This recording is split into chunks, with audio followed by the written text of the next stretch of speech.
ሰላም። በዛሬው ፊልማችን ከድህነት ለማምለጥና ገደብ የሌለው ሀብት ለማግኘት ሲባል የሰውን ስጋ እንደ እንስሳ ቆርጦ የሚሸጡትን ሁለት ባልና ሚስት ታሪክ እናያለን።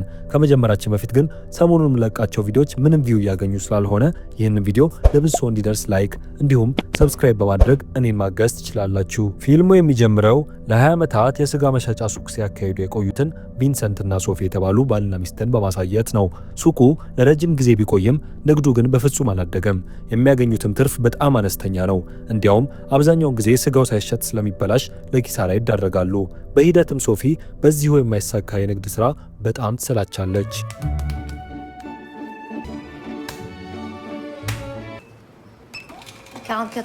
አንድ ቀን ሱቃቸውን እየጠበቁ እያለ የእንስሳት ጭንብል ያደረጉ ሰዎች በድንገት መጥተው ሱቁን ሲያጠቁ ሶፊና ቪንሰንት በድንጋጤ ይዋጣሉ። ቪንሰንት ሁከት ከሚፈጥሩት ውስጥ አንዱን ለመያዝ ይሞክራል። እነዚህ ሰዎች ስጋ በሚመገቡ ሰዎች ላይ ጥላቻ ያደረባቸው የጿሚዎች ድርጅት አባላት መሆናቸው ታወቀ። ሰዎቹ ደንበኞች ስጋ እንዳይገዙ ለመከላከል ሲሉ የስጋ መሸጫ ሱቆችን ያጠቃሉ። ቪንሰንት አንዱን ሊመታው ሲል በሌሎቹ የቡድን አባላት ራሱ ይደበደባል። ይህ አጋጣሚ በሶፊና በቪንሰንት ላይ ሌላ የገንዘብ ኪሳራ ያስከትላል። ከዚያም ሶፊና ቪንሰንት የሶፊ የቅርብ ጓደኛ ወደ ሆነችው ስቲፋኒና ባለቤቷ ማርክ ቤት ይሄዳሉ። ሶፊ ብዙ ጊዜ ችግሮቿን ለስቲፋኒ ትናገራለች፣ ምክርም ትጠይቃለች።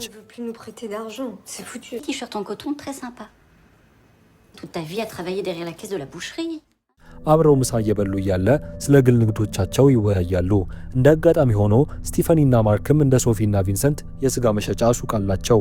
ነገር ግን ከሶፊና ከቪንሰንት በተቃራኒ የእነርሱ ንግድ እጅግ ስኬታማ ሲሆን በተለያዩ ቦታዎች 4 ቅርንጫፎችን ከፍተዋል። ይህ ሁኔታ ሶፊና ቪንሰንትን በቅናት እንዲሞሉ ያደርጋቸዋል። ስቲፈኒና ማርክ በዚያ ወር ከፍተኛ ትርፍ ስላገኙ ለቪንሰንት የሽጉጥ ስጦታ ይሰጡታል። 2005 ከምሳ በኋላ ሶፊና ቪንሰንት ወደ ቤታቸው ያመራሉ። በመንገድ ላይ ያሉ ቪንሰንት የጿሚዎቹ ድርጅት አባላት ከነበሩት መካከል አንዱን በብስክሌት ሲሄድ ያየዋል። በንዴት ተሞልቶ የነበረው ቪንሰንት በሰውየው ላይ መኪናውን በመንዳት ወዲያውኑ ይገለዋል።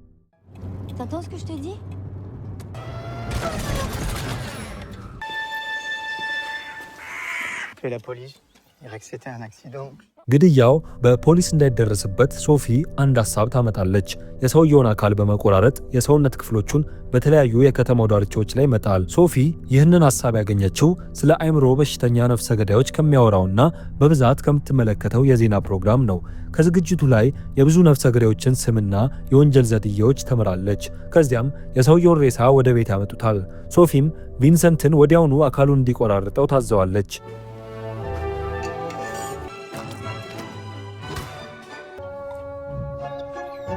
በማግስቱ ጠዋት ሶፊ እንደተለመደው የስጋ መሸጫ ሱቁን ትከፍታለች። ለአንዲት ሴትም አንድ ቁራጭ የአሳማ ስጋ ትሸጣለች። ብዙም ሳይቆይ ቪንሰንት ነክቶ ወደ ስራ ይመጣል። ሱቁ ሲደርስ ያንን አሳማ ስጋ ለሌላ ሰው ሸጣው እንደሆነ ሶፊን ይጠይቃታል። እርሷም በረጋ መንፈስ ለሴትየዋ በትንሹ እንደተሸጠላት ትነግረዋለች። ከጥቂት ቆይታ በኋላ ሴትየዋ ተጨማሪ የአሳማ ስጋ ለመግዛት ወደ ሱቁ ትመለሳለች። ቀደም ሲል ከገዛችው ከማንኛውም ስጋ በተለየ መልኩ እጅግ ጣፋጭ እንደሆነ ትነግራታለች። ሶፊ በዚህ ደስታ ይበልጥ ለመሸጥ ስታስብ፣ ቪንሰንት ግን በፍርሃት ተውጦ ስጋውን ለመሸጥ ያመነታል።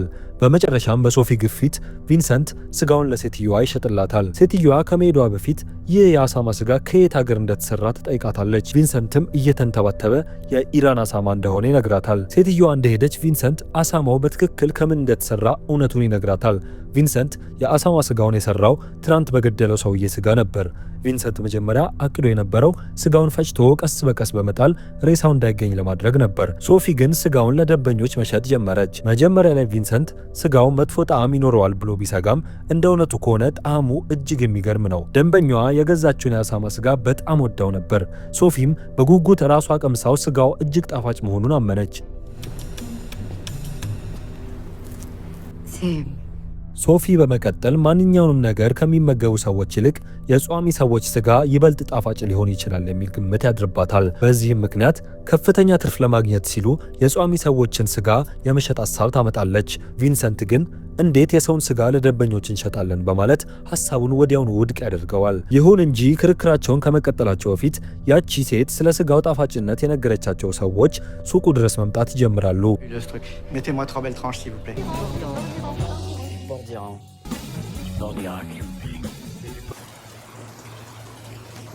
Bonjour, une porc s'il vous plaît. በዚያው በአንድ ቀን ውስጥ ብቻ ከሰው ስጋ የተሰራው ሃም በሙሉ ተሽጦ ያልቃል። በዚያው ምሽት ቪንሰንት በሚስጥር የሰው ስጋ የሆነውን ሃም ወይም የአሳማ ስጋ ቀምሶ እጅግ ጣፋጭ መሆኑን በገዛ ራሱ ያረጋግጣል።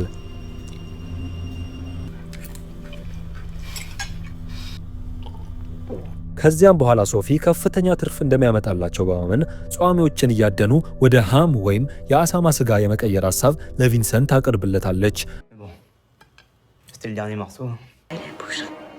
በማግስቱ ልጃቸው ክሎይና ፍቅረኛዋ ሉካስ ሊጠይቋቸው ይመጣሉ።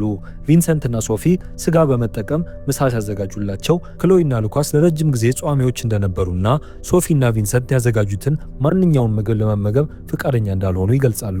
ይህ ሁኔታ ሶፊና ቪንሰንት በጣም ያበሳጫቸዋል።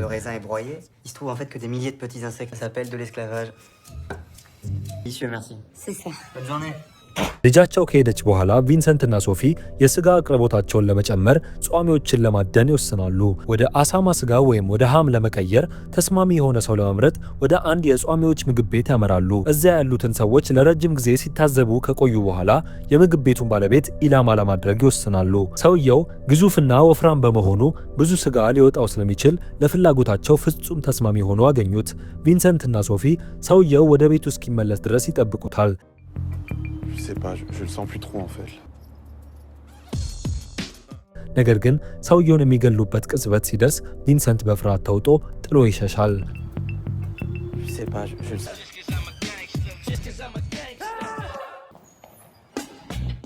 ወደ መኪናው ሲመለሱ ሶፊ ጿሚዎች ከመጠለፋቸው በፊት ይበልጥ በጥንቃቄ የታቀደ ስልት እንደሚያስፈልጋቸው ትናገራለች። አብረው ከተወያዩ በኋላ የእንስሳትን እርድ ለማስቆም የሚታገሉ የጿሚዎች ማህበርን ለመምሰል ይወስናሉ። እቅዱ ከተሳካ ጿሚዎችን ገለልተኛ ወደሆነ ቦታ በመሳብ ሊገሏቸው አስበዋል። ከዚያም የጿሚዎችን ትኩረት ለመሳብ በተጨናነቀ ቦታ ላይ የተቃውሞ ሰልፍ ያደርጋሉ። ለተወሰነ ጊዜ ተቃውሞ ሲያሰሙ ቆይተው ጆሹዋ የተባለ አንድ ጿሚ በሐሳባቸው ይሳባል። በዚያው ዕለት ከሰዓት በኋላ ጆሹዋን ገለልተኛ በሆነ ቦታ ለማግኘት ቀጠሮ ይይዛሉ። ጆሹዋ ሲመጣ ቪንሰንትና ሶፊ ሊገሉት ተዘጋጅተው ነበር። ነገር ግን ጆሹዋ ሄራና ካሚል የተባሉ ሁለት ጓደኞቹን ይዞ በመምጣቱ እቅዳቸው በድጋሚ ሳይሳካ ይቀራል። በዚያም ምክንያት ጆሹዋን የመግደል ሐሳባቸውን ለመተው ይገደዳሉ።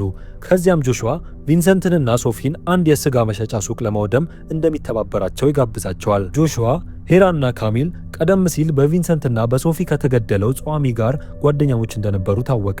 አሁን ደግሞ የስጋ መሸጫ ሱቆችን ለማውደም የሚተባበሯቸውን ሌሎች ጿሚዎች እየፈለጉ ነው። ቪንሰንትና ሶፊ ራሳቸውን እንደ ጿሚ አድርገው ስላቀረቡ ሱቆችን በማውደሙ ተግባር ላይ ለመሳተፍ ይገደዳሉ። ዝግጅቱ ካደረጉ በኋላ ወደ አንድ ትልቅ የስጋ መሸጫ ሱቅ ያመራሉ። ያ ሱቅ ግን የሶፊ የቅርብ ጓደኛ የሆነው የስቴፋኒ ሆኖ ይገኛል። ሶፊ ሱቁን በማውደሙ ተግባር ላይ ለመሳተፍ ወዲያውኑ እምቢተኛ በመሆን በመኪና ውስጥ ትቀራለች። ቪንሰንት ግን ሱቁን በማውደም ስራ ላይ ይሳተፋል። በስቴፋኒና በማርክ ላይ የነበረው ቅናትና ንዴት ተገፋፍቶ ሱቃቸውን ማውደም በመቻሉ ከፍተኛ እርካታና ደስታ ይሰማዋል።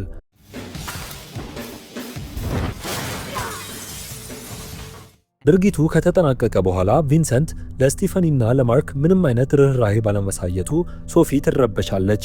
ድርጊቱ ከፍተኛ ገንዘብ ኪሳራ እንደሚያደርስባቸው ታውቃለችና በዚህም ምክንያት በመካከላቸው ክርክር ይነሳል። ቪንሰንትም በሶፊ ተሰላችቶ ጥሏት ይሄዳል።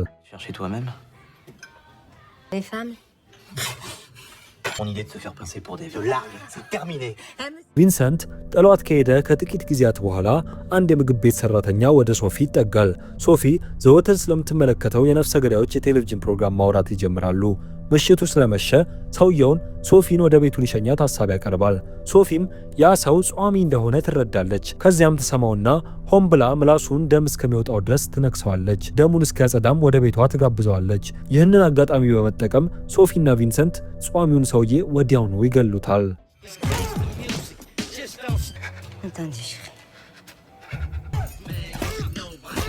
ሳይታሰብ ክሎይ በድንገት ቤቱ ድረስ ትመጣለች። ሶፊና ቪንሰንትም አሁን የገደሉትን ሰው ሬሳ እንዳይታይባቸው በፍጥነት ለመሸፈን ይገደዳሉ። ክሎይን በስልት እንድትሄድ ካደረጉ በኋላ ሶፊና ቪንሰንት የቤቱን ትርምስ አጥተው ወዲያውኑ የሰውየውን ስጋ ወደ አሳማ ስጋ ይቀያይሩታል።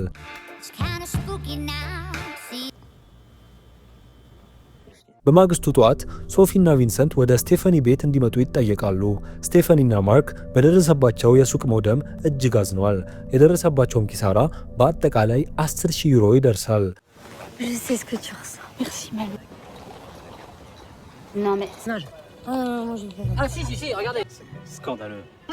ወደ ቤታቸው ከተመለሱ በኋላ ሶፊና ቪንሰንት ሃሙን ወይም የአሳማውን ስጋ መሸጥ ይጀምራሉ።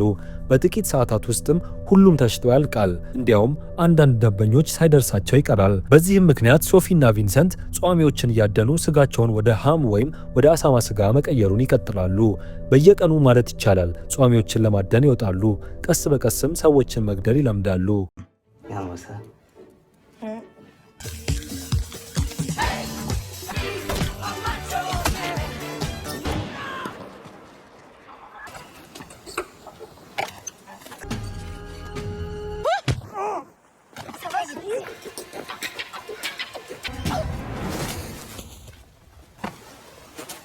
ምንም እንኳን የስጋው ዋጋ በየጊዜው ቢጨምርም ደንበኞች ቅሬታ አያሳዩም።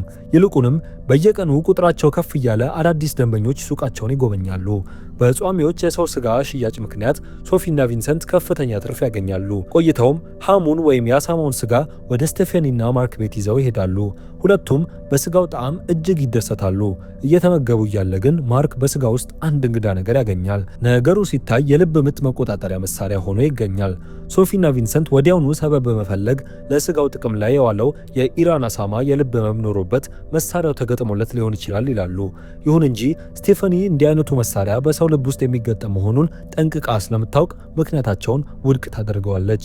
በመካከላቸውም ከባድ ክርክር ይነሳል። በክርክሩ ወቅት ቪንሰንት በማርክ ላይ ባደረበት ንዴት ተገፋፍቶ በድንገት የማርክን ጆሮ ነክሶ ይበላዋል።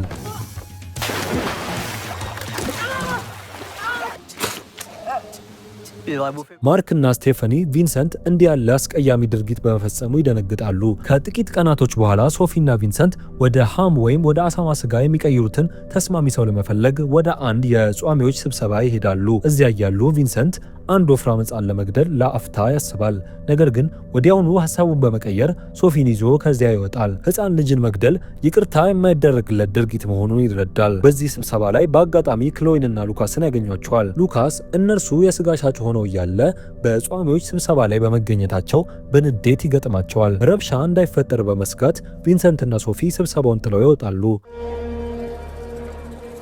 ብዙም ሳይቆይ ለቀጣይ እቅዳቸው ፍጹም ተስማሚ የሆነች አንዲት ሴት ያያሉ። ሶፊና ቪንሰንት ያለምንም ማመንታት ሴትየዋን አጥምደው በጭካኔ ይገሏታል። በዚያኑ ምሽት አንድ የፖሊስ መኮንን በድንገት ወደ ስጋ መሸጫ ሱቃቸው ይመጣል።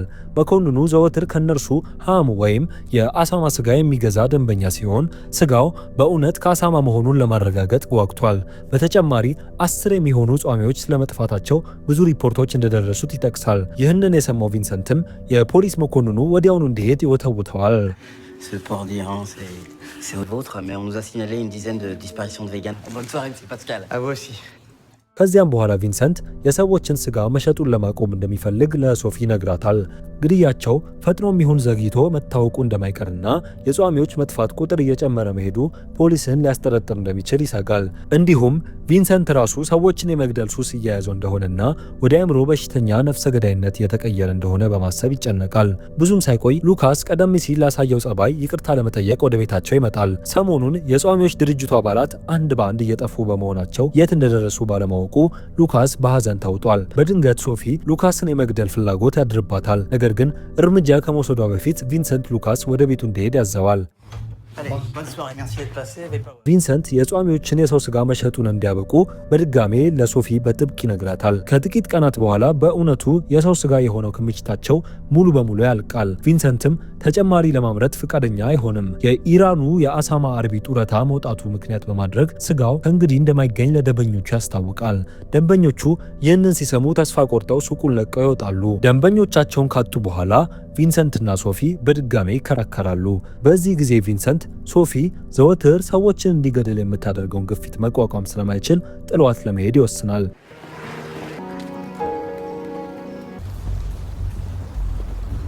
ከጥቂት ሰዓታት በኋላም ቪንሰንት ወደ ቤት ሲመለስ የጆሹዋ መኪና አቅራቢያው ቆሞ ያስተውላል። ቪንሰንት በሌለበት ወቅት ጆሹዋ፣ ሄራና ካሚል ሶፊን እንደያዟት ታወቀ። ሶስቱም ቪንሰንትና ሶፊ የስጋ ነጋዴዎች መሆናቸውን ደርሰውበታል። ሶፊና ቪንሰንት እነርሱን ለማታለል በመድፈራቸው ጆሹዋ ሶፊን ለመግደል ይነሳሳል። ነገር ግን ግድያው ከመፈጸሙ በፊት ቪንሰንት በሰዓቱ ደርሶ ያድናታል።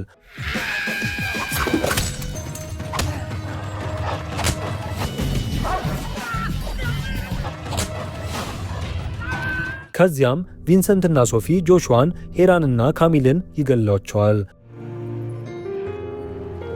ከጥቂት ወራት በኋላ የታሪኩ ትኩረት ሶፊና ቪንሰንት ዘወትር ወደሚመለከቱት የነፍሰ ገዳዮች የዜና ፕሮግራም ይዞራል። ስርጭቱ ቪንሰንትና ሶፊ በፈጸሙት ግድያ በፖሊስ ቁጥጥር ስር መዋላቸውን ይፋ ያደርጋል። ጥቆማውን የሰጡት ደግሞ ስቴፋኒና ማርክ ናቸው። ከቪንሰንትና ከሶፊ ጋር አብረው ከተመገቡ በኋላ ስቴፋኒና ማርክ የኢራን አሳማ አቅርቦቱ ከየት እንደሚመጣና በስጋ ውስጥ ለምን የልብ ምት መከላከያ እንደተገኘ ጥርጣሬ አደረባቸው። በጥርጣሬው ተገፋፍተው ሶፊና ቪንሰንት የሚሸጡትን ስጋ ሲመረምሩ በመጨረሻም የሰው ልጅ ስጋ መሆኑን አረጋገጡ። በዚህ ምክንያት ፖሊስ ወዲያውኑ ሶፊና ቪንሰንትን በቁጥጥር ስር አዋላቸው። ፍርድ ቤቱም በፈጸሙት ወንጀል ሁለቱንም የዕድሜ ልክ እስራት ፈረደባቸው። ሶፊና ቪንሰንት ለፈጸሙት ግድያ ዋጋ ለመክፈል በቀሪ ሕይወታቸው በእስር ቤት ውስጥ ለመቆየት ይገደዳሉ። ታሪካችንም በዚሁ ይጠናቀቃል።